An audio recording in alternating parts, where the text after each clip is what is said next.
Hello everyone, it's me JB from UniqueTutorials. Today in this video I will show you how to reopen any website at the same position you recently viewed in Chrome and Edge browser.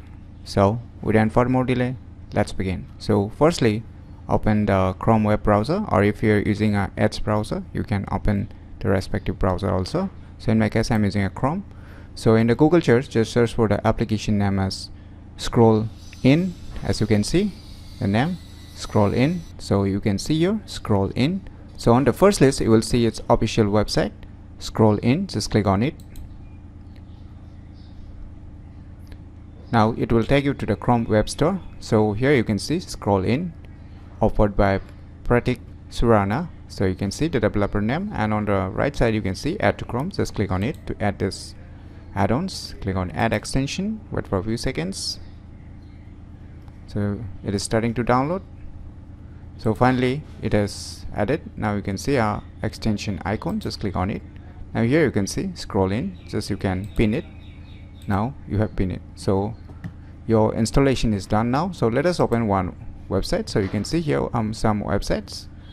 So say I'm just scrolling and reading some articles. Say I'm reading Ditchmas. Okay, so I want to save this scrolling locations or the web page viewed location. So what you need to do, you can see here Scroll In add-on icon. Just click on it.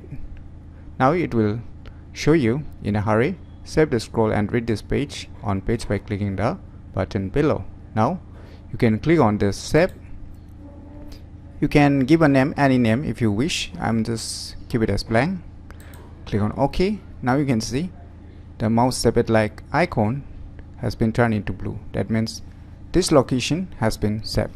So let us move to the recent web page. So here you can see a top web page, right? Now let us click on this and page scroll. Voila, now it will take you to the exact same positions you just recently viewed in your Chrome and Edge browser. So this is a really very useful software if you want to reopen any website at the same position you just recently viewed in your Chrome and Edge browser. So if you never known about this cool and useful add-ons named as Scroll In, then definitely you should try it out. And if you find any difficulty in using this application, feel free to leave your comments below. I'll try my best to help and guide with your problems. So if you find this video tutorial useful, click on the thumbs like button, and if you're new to our channel, click on the subscribe button. And lastly, thanks for watching.